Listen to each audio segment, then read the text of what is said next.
नमस्कार, सुप्रभात। सुबह के 7 बज चुके हैं। 7 की बड़ी बात लेकर मैं हूं आपके साथ तृप्ति सोनी। आज सावन का सोमवार है और सोमवती अमावस्या भी है, साथ ही छत्तीसगढ़ का पहला त्योहार हरेली भी है। आपको ढेर सारी शुभकामनाएं और छत्तीसगढ़ सरकार की बेहद अहम गोधन न्याय योजना आज हरेली के शुभ मौके पर लॉन्च होगी।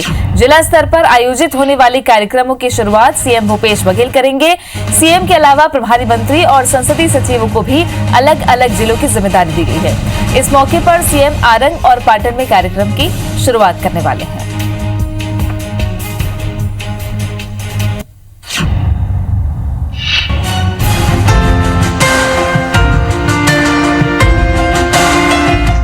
मुख्यमंत्री भूपेश बघेल रायपुर के आरंग और दुर्ग के पाटन जाकर गोधन न्याय योजना की शुरुआत करेंगे। सीएम के साथ कृषि मंत्री रविंद्र चौबे, नगरीय प्रशासन मंत्री डॉक्टर शिव कुमार डहरिया समेत कई नेता आरंग ब्लॉक के बैहार गांव में कार्यक्रम में शामिल होंगे। मुख्यमंत्री बघेल छत्तीसगढ़ राज्य ग्रामीण एवं अन्य पिछड़ा वर्ग विकास प्राधिकरण के अध्यक्ष दलेश्वर साहू के साथ पाटन के गोठान में आयोजित कार्यक्रम के लिए जाएंगे। देश ही नहीं, पूरे दुनिया में छत्तीसगढ़ अकेला राज्य है जो अभी 20 तारीख को, जिसमें हमारे छत्तीसगढ़ के हरेली त्यौहार पड़ता है, उसमें गोधन न्याय योजना की शुरुआत करने जा रहे हैं और पूरे दुनिया में अकेला राज्य होगा छत्तीसगढ़ जो गोबर खरीदी करेगी। 20 तारीख से जो हरेली के दिन से जो शुरू करने जा रहे हैं, 2 रुपये किलो गोबर की खरीदी का काम उसी दिन से शुरू होगा। और सबसे ज़्यादा जो ज़रूरतमंद है चरवाहा, उसको सीधा उससे जोड़ा जा रहा है। योजना के बेहतर क्रियान्वयन के लिए सरकार ने पूरी तैयारी कर ली है। गौठान में चरवाहों की आमदनी के लिए भी कार्य योजना बनाई गई है, जिसके तहत गोबर बिक्री से एक चरवाहे को औसतन 6,000 रुपया प्रति माह मिलेगा। योजना में स्पष्ट किया गया है कि गौठान के अंदर के गोबर चरवाहे के हिस्से में जाएगा। औसतन एक गौठान में 100 किलो तक गोबर निकलेगा, जिसे 2 रुपए किलो में बेचकर चरवाहा दिन का 200 रुपए और महीने का 6,000 रुपए कमा सकेगा। प्रथम चरण में ग्रामीण क्षेत्रों में 2,408 और शहरी क्षेत्रों में 377 गौठानों में गोबर की खरीदी प्रारंभ की जाएगी। आने वाले समय में सभी गांवों में गोधन न्याय योजना प्रारंभ करने की मांग आएगी। इसलिए चरणबद्ध रूप से सभी 11,630 ग्राम पंचायतों और फिर 20,000 गाँव में गौठान तैयार करने होंगे। देखिए, ये बहुत महत्वपूर्ण निर्णय सरकार के द्वारा लिया गया है कि जब गौठान में गाय होगी तो जो बर्दी है, जानवरों का झुंड, उसका जो गोबर होगा वो चरवाहे का होगा। लगभग 6 से 9 हज़ार रुपये तक प्रत्येक बर्दी के चरवाहे को मिलेगा। योजना के लिए गृह मंत्री ताम्रध्वज साहू को गरियाबंद, आबकारी मंत्री कवासी लखमा को महासमुंद, स्वास्थ्य मंत्री टीएस सिंहदेव को बलौदाबाजार भाटापारा, खाद्य मंत्री अमरजीत भगत को बालोद, वन मंत्री मोहम्मद अकबर को राजनांदगांव, उच्च शिक्षा मंत्री उमेश पटेल को रायगढ़, राजस्व मंत्री जयसिंह अग्रवाल को गौरेला पेंड्रा मरवाही और लोक स्वास्थ्य यांत्रिकी मंत्री गुरु रुद्र कुमार को कांकेर का प्रभारी बनाया गया है। सौरभ सिंह परिहार, IBC 24, रायपुर। तो इस रिपोर्ट से आपने समझा कि छत्तीसगढ़ में गोधन योजना जो है वो कैसे शुरू हो रही है। गोधन योजना, छत्तीसगढ़ देश का पहला ऐसा राज्य है जो गोबर की खरीदी करने जा रहा है, जिसकी चर्चा न सिर्फ देश में बल्कि विदेशों में भी है। आज हरेली के शुभ मौके पर लॉन्च की जा रही है ये योजना, जिससे न सिर्फ छत्तीसगढ़ की योजना बल्कि छत्तीसगढ़ के त्योहार का भी मान बढ़ रहा है। स्टार जैन हमारे सहयोगी जुड़ गए हैं ज्यादा जानकारी के साथ। स्टार, आज से गोधन न्याय योजना की लॉन्चिंग होने जा रही है, क्या तैयारियां हैं अलग अलग स्तर पर?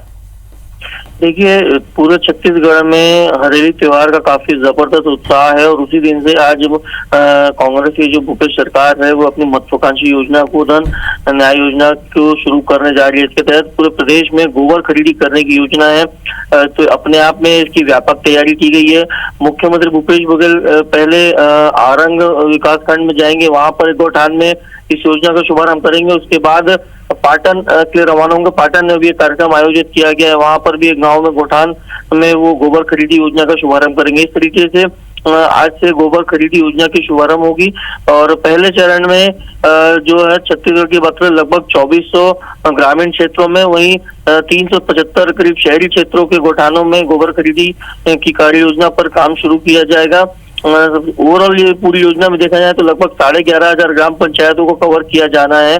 और अपने आप में ये बड़ी योजना इसलिए क्योंकि इससे ग्रामीण आजीविका में ग्रामीण अर्थव्यवस्था को काफी मजबूती मिलेगी। यहाँ सरकार ने 2 रुपए प्रति किलो के हिसाब से गोबर खरीदने का निर्णय लिया है। आज ही के दिन जो राजीव गांधी किसान न्याय योजना है उसके तहत दूसरी किस्त की राशि भी किसानों को दी जाएगी। तो एक प्रकार से हरेली का त्योहार है, छत्तीसगढ़ के लिए बड़ा दिन है, साथ ही साथ किसानों के लिए भी बड़ी दिन रहेगा क्योंकि उन्हें दोहरा फायदा होगा। एक तो गोधन न्याय योजना से उनके जो गोबर निकलते हैं पशुओं के उसको वो बेच के उससे लाभ कमा सकेंगे, साथ ही साथ किसान न्याय योजना के तहत दूसरी किस्त की राशि भी उनको मिलेगी।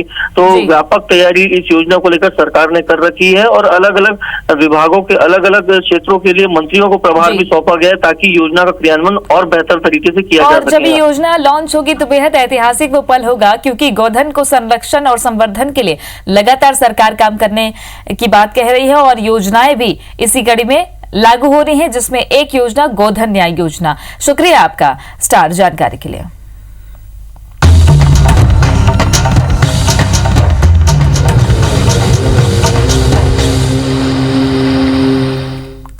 आज सावन का तीसरा सोमवार है। उज्जैन में बाबा महाकाल की विशेष भस्म आरती की है, आपको दर्शन करवा देते हैं। कोरोना के चलते भस्म आरती में श्रद्धालुओं को अनुमति नहीं दी गई। पहले ही मंदिर में महाकाल मंदिर में दूसरे राज्यों से आने वाले श्रद्धालुओं पर पाबंदी लगा दी गई है। पिछले 2 दिनों पहले ही आदेश जारी हुआ। इधर रायपुर के हटकेश्वर महादेव में दर्शन करने के लिए श्रद्धालु पहुंच रहे हैं। मंदिरों में सोशल डिस्टेंसिंग का पालन किया जा रहा है। सावन के सोमवार पर सोमवती अमावस्या का दुर्लभ संयोग बना है। करीब 2 दशक बाद ऐसा संयोग बना है और आज के दिन सोमवती अमावस्या के दिन कुछ टोटके ही कारगर होते हैं, ऐसी मान्यता है ज्योतिष शास्त्र में भी और आम दिनचर्या में भी। चूंकि छत्तीसगढ़ का पहला त्योहार हरेली भी है, हरेली को भी ऐसी मान्यताओं से जोड़कर देखा जाता है, लेकिन हलों की पूजा और गेड़ी खेलने का विधान है। इस वक्त सावन का तीसरा सोमवार बड़े ही उत्साह के साथ मंदिरों में मनाया जा रहा है। बाबा महाकाल के दर्शन आप कर रहे हैं। भस्म आरती सुबह 4 बजे का ये नजारा, भस्म आरती की गई जहां महाकाल मंदिर के पुजारी शामिल हुए। बेहद दिव्य और ऐतिहासिक ये नजारा हर बार होता है और सावन के महीने में तो बाबा महाकाल का विशेष श्रृंगार देखने लायक होता है और भगवान की आस्था में सभी डूबे हुए हैं। देख सकते हैं आरती की जा रही है और बाकायदा पुजारियों ने मास्क पहना हुआ है। सवारी भी निकाली जाती है लेकिन एक रूट तय कर दिया गया है। पहले जैसी भीड़ अब अनुमति नहीं है ऐसी भीड़ को कि बाबा महाकाल की सवारी में वो शामिल हो सके। कुछ ही श्रद्धालु यहाँ पहुंचे हैं। 3 शहरों से आपको भगवान भोलेनाथ के दर्शन करवाते हैं और दिखाते हैं कि सावन का सोमवार तीसरा सोमवार कैसे मनाया जा रहा है। हमारे साथ रायपुर से ऋतु जुड़ी हुई है, भोपाल से हमारे सहयोगी आकांक्षा है और उज्जैन से शालिनी। सबसे पहले ले चलते हैं उज्जैन, बाबा महाकाल की नगरी। शालिनी, बाबा महाकाल का विशेष श्रृंगार और भस्म आरती के साथ वहां पर श्रद्धालुओं की कुछ सीमित संख्या दिखाई दी। कितना उत्साह देखा जा रहा है? चूंकि अब दूसरे राज्यों से भी आने वाले लोगों पर पाबंदी लगा दी गई है, तो अब इस सोमवार को कैसा नजारा रहने वाला है?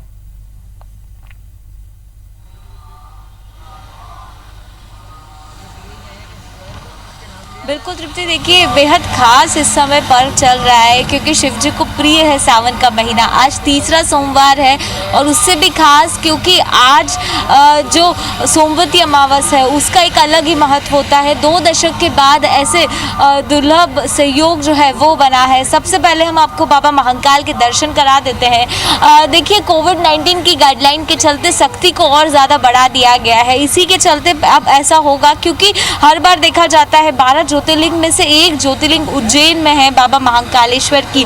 तो ऐसे में भक्तों का तांता, भले वो विदेश से आने वाले लोग हो या फिर अन्य राज्यों से, लेकिन जिस तरह से महामारी और ज़्यादा जटिल रूप लेते जा रही है, उसके चलते अब यहाँ पर फैसला किया गया है और सोमवार से इसको लागू कर दिया गया है कि मध्य प्रदेश के ही रहवासी जो है वो ऑनलाइन मतलब प्री बुकिंग कर सकेंगे और वही एप्लीकेबल होंगे यहाँ दर्शन करने के लिए। और इसी के चलते आज हमने देखा सुबह से जो लोगों का आने का सिलसिला शुरू हो गया है, उसमें जितने भी लोग हैं वो मध्य प्रदेश के ही है। खासतौर पर देखिए 4 बजे भस्म आरती की गई, विशेष श्रृंगार किया गया भोले बाबा का। उसके बाद 5:30 बजे से भक्तों के लिए पट खोले गए जो रात को 9 बजे तक खुले रहेंगे। आज बाबा महाकाल 4 बजे नगर भ्रमण पर भी निकलेंगे और इस दौरान वो 3 दिव्य रूपों में भक्तों को दर्शन देंगे। खासतौर पर देखिए कोविड-19 के चलते इस बार पहली बार ऐसा हो रहा है कि नगर भ्रमण के लिए भी जो रूट है उसका बदलाव किया गया और जितने भी भक्त हैं वो इसमें शामिल नहीं होते हैं, लेकिन ऑनलाइन दर्शन आसानी से कर सकते हैं। वहीं जो लोग बाहरी राज्य से है, बाहरी देशों से है, उनके लिए ऑनलाइन व्यवस्था ही एकमात्र उपाय है जिसके वो दर्शन कर सकेंगे। जिस तरह का सहयोग का मैं जिक्र कर रही थी वो बहुत ज़्यादा खास माना जाता है। कहा जाता है कि आज गंगा स्नान करने से मन में जितनी भी मनोकामना है, जितनी भी आपको दुख तकलीफ है, उन सब का निर्वाह हो जाता है। लेकिन कोविड-19 के चलते इसको लेकर भी प्रतिबंध है, लेकिन भक्त जो है वो घर में ज़रूर गंगा स्नान जो है वो कर सकते हैं।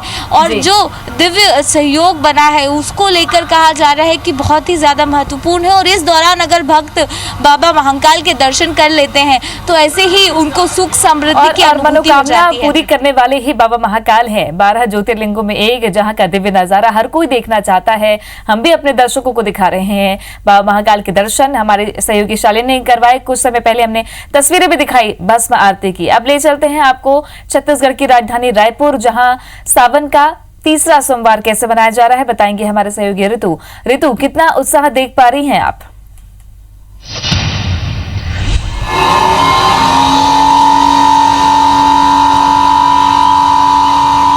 देखिए तृप्ति, सावन के महीने की बात करें तो सावन के महीने में जितने भी सोमवार पड़ते हैं वो शिव भक्तों के लिए बेहद खास होते हैं। और आज की बात करें तो आज सावन का तीसरा सोमवार है और आज का दिन बेहद खास इसलिए भी हो जाता है क्योंकि आज का दिन जो है न केवल सावन का तीसरा सोमवार है बल्कि इसके साथ साथ सोमवती हरियाली अमावस्या भी पड़ रही है।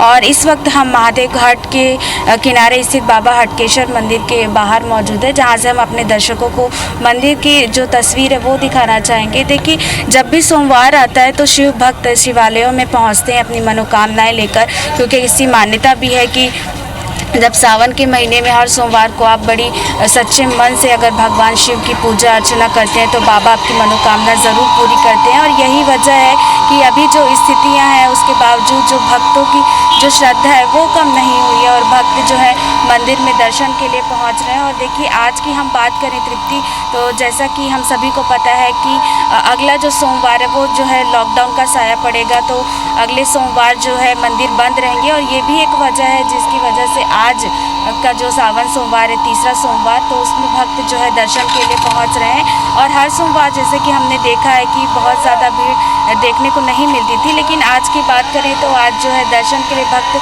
पहुंच रहे हैं और अंदर भक्त दर्शन करने के लिए लगातार पहुंच रहे हैं। और न केवल रायपुर से बल्कि पास के जो गांव है वहां से भी आज जो है श्रद्धालु दर्शन के लिए पहुंचे हैं। और इसके साथ साथ तृप्ति, आपको ये भी दिखाना चाहूँगी कि महादेव घाट के किनारे आप देख पा रही होंगी कि बहुत ज़्यादा जो है श्रद्धालु यहाँ पर पहुँचे। इसी से साफ तौर पर नज़र आता है कि आज शिव के जो भक्त हैं, जो शिव की मन से आराधना करते हैं, वो यहाँ पर पहुँचे हैं और घाट में स्नान भी कर रहे हैं और इसके साथ साथ बाबा के दर्शन भी कर रहे हैं। और इसके साथ ये भी देखने को मिल रहा है कि लोग जो यहाँ पे दर्शन करने के लिए पहुँच रहे हैं, मास्क की जैसे बात करें हम तो मास्क लगाना बेहद ज़रूरी है, तो वो कहीं ना कहीं नज़र नहीं आ रहा, तो ये थोड़ी सी लापरवाही दिख रही है। लेकिन अगर श्रद्धालुओं की बात करें तो हर सोमवार से आज जो तीसरा सोमवार है, आज के दिन जो है श्रद्धालु थोड़े से ज़्यादा दिख रहे हैं बाबा हटकेश्वर मंदिर के बाहर। बिल्कुल, तो ये तस्वीरें खारून की आपको दिखा रहे हैं। और ऋतु, हटकेश्वर महादेव घाट में किस तरीके का नजारा है ये अपने दर्शकों तक हमने पहुंचाया। शुक्रिया आपका ऋतु और शालिनी जानकारी के लिए। भस्म आरती में जहां बाबा महाकाल की भस्म आरती में कुछ सीमित संख्या में श्रद्धालु पहुंचे, तो सावन के तीसरे सोमवार में आज रौनक थोड़ी कम रायपुर में इसलिए दिख रही है चूंकि लॉकडाउन भी कल से लगने जा रहा है। ऐसे में 2 दिन बाद लॉकडाउन लगने जा रहा है। ऐसे में इस बार सावन का जो तीसरा सोमवार है उसमें भक्त बड़ी संख्या में पहुंचने की कोशिश कर रहे हैं भोलेनाथ के दर्शन करने के लिए। और आज सोमवती अमावस्या का भी बेहद दुर्लभ संयोग है। लगभग 2 दशक बाद ऐसा संयोग पड़ रहा है। छत्तीसगढ़ का पहला त्योहार हरेली भी है। महाकाल मंदिर में विशेष भस्म आरती की गई और सावन के तीसरे सोमवार में आप भी घर बैठे। दुनिया भर में कोरोना के मामले बढ़कर 1,40,00,000 के पार हो गए हैं। कुल मौत का आंकड़ा 6,08,000 के पार पहुंच गया है। वहीं पूरी दुनिया में 87 लाख से ज्यादा मरीज ठीक भी हुए हैं। दुनिया में सबसे ज्यादा मरीज अमेरिका, ब्राजील, भारत और रूस में हैं। अमेरिका में कोरोना के मामले 38,96,000 के पार पहुंच गए। वहीं कोरोना से अब तक 1,43,000 से ज्यादा लोगों की मौत हुई है। अमेरिका में 18 लाख से ज्यादा मरीज ठीक भी हुए हैं। अमेरिका में एक दिन में 63,000 नए मरीज मिले। देश में कोरोना के मामले 11,18,000 पार हो गए। देश में अब तक 7 लाख से ज्यादा कोरोना मरीज ठीक हो चुके हैं। वहीं 27,000 से ज्यादा लोगों की कोरोना से मौत हुई है। भारत में कोरोना के एक्टिव केस 3,89,000 के पार है। एक दिन में रिकॉर्ड 40,000 से ज्यादा नए केस मिले। प्रधानमंत्री नरेंद्र मोदी 5 अगस्त को अयोध्या जाएंगे और राम मंदिर के भूमि पूजन कार्यक्रम में शामिल होंगे। भूमि पूजन काशी की पुजारी कराएंगे। इसके बाद प्रधानमंत्री मंदिर की आधारशिला रखेंगे। माइक्रो ब्लॉगिंग साइट ट्विटर पर प्रधानमंत्री नरेंद्र मोदी के फॉलोअर्स की संख्या 60 मिलियन यानी कि 6 करोड़ हो गई है। इस वक्त पीएम मोदी की ट्विटर पर 6 करोड़ लोग फॉलो करते हैं पीएम मोदी को, जबकि पीएम मोदी 2,354 लोगों को फॉलो करते हैं। मध्य प्रदेश बीजेपी के अध्यक्ष वीडी शर्मा की नई टीम एक हफ्ते में आकार ले सकती है। इसके लिए मंथन का दौर शुरू हो गया है। नई टीम के गठन को लेकर प्रदेश अध्यक्ष वीडी शर्मा और संगठन महामंत्री सुहास भगत के बीच बंद कमरे में घंटों चर्चा हुई। कई दावेदारों ने भी वीडी शर्मा से मुलाकात की। बालोद जिले में दलीराजहरा क्षेत्र में फाइंस युक्त लाल पानी की समस्या आम हो चली है। ग्रामीणों की लगातार मांग के बाद भी कोई स्थायी हल आज तक नहीं निकल पाया है। अब राज्य की मंत्री अनिला भेड़िया और संसदीय सचिव कुंवर सिंह निषाद ने मामले को गंभीरता से लेते हुए इन ग्रामीणों की सुध ली है, लेकिन अभी तक प्रभावित ग्रामीणों और किसानों को राहत नहीं मिली। कुछ और खबरों का रुख करेंगे। मुख्यमंत्री भूपेश बघेल ने बस्तर में स्टील उद्योगों को लौह अयस्क में रियायत और केंद्र की कृषि संबंधित अध्यादेश वापस लेने के मुद्दे पर प्रधानमंत्री नरेंद्र मोदी को पत्र लिखा है। सीएम ने लिखा है कि बस्तर में स्टील उद्योग को एनएमडीसी के माध्यम से 30% रियायत पर लौह अयस्क उपलब्ध कराया जाए। मुख्यमंत्री ने कहा है कि इससे बस्तर में बड़े पैमाने पर स्टील उद्योगों का संचालन और इसके जरिए बड़े पैमाने पर स्थानीय युवाओं को रोजगार उपलब्ध कराने में मदद मिलेगी, जिससे बस्तर के विकास और आर्थिक गतिविधियों को बढ़ावा मिलेगा। मुख्यमंत्री ने अपने पत्र में इस बात का उल्लेख भी किया है कि राज्य शासन की ओर से भारत सरकार के उपक्रम एनएमडीसी को इस आशय का प्रस्ताव भेजा जा चुका है। वहीं दूसरे पत्र में सीएम ने प्रधानमंत्री से केंद्र सरकार का कृषि उत्पाद व्यापार और वाणिज्य अध्यादेश वापस लेने का अनुरोध किया है। सीएम ने कहा है कि केंद्र से जारी अध्यादेश किसानों के हित में नहीं है, रोजगार के अवसरों को कम करने वाला और संघीय ढांचे की मान्य परंपरा के विपरीत है।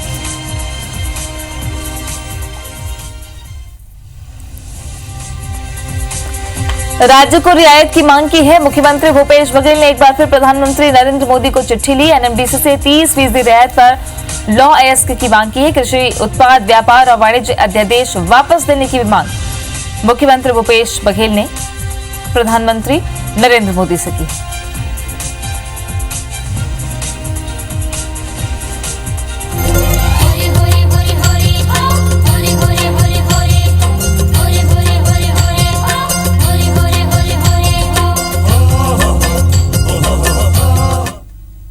छत्तीसगढ़ यानी धान का कटोरा, छत्तीसगढ़ यानी रंग बिरंगी संस्कृति, छत्तीसगढ़ यानी 30 त्योहारों का गढ़। सावन के रिमझिम फुहारों के बीच आता है छत्तीसगढ़ का पहला लोक त्योहार हरेली। हरेली हरियाली की पूजा का पर्व है।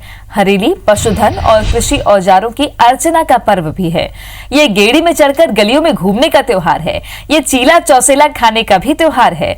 हरेली की सुबह घर की दीवारों पर गोबर से सुरक्षा रेखा बनाई जाती है। मुख्य दरवाजे की चौखट पर नीम की शाख खोची जाती है। ऐसी मान्यता है, इससे शैतानी ताकत घर के दरवाजे को पार नहीं कर पाती। इस दिन मवेशियों को बीमारियों से बचाने के लिए उन्हें जड़ी बूटियों का काढ़ा भी पिलाया जाता है।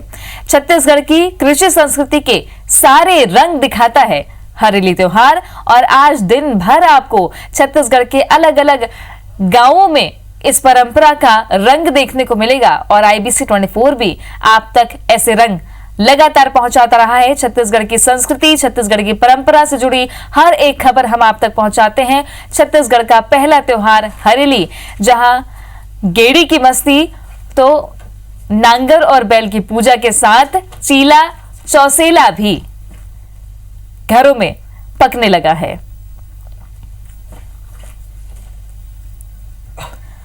और कोरोना महामारी का ये दौर है, ऐसे में जो पर्व बड़े उल्लास के साथ मनाया जाता था, वहां अब थोड़ी सी दूरियां रहेंगी। सोशल डिस्टेंसिंग का पालन करना बेहद जरूरी है, इसलिए आप हरेली का त्योहार अपने घर में बहुत ही उल्लास के साथ मनाएं। एक बार फिर से आपको हरेली की ढेर सारी शुभकामनाएं। इसी के साथ इस बुलेटिन में फिलहाल इतना ही। आगे देखिए छत्तीसगढ़ी भाषा में खबरों का बुलेटिन हमर बानी हमर गोट श्रवण के साथ।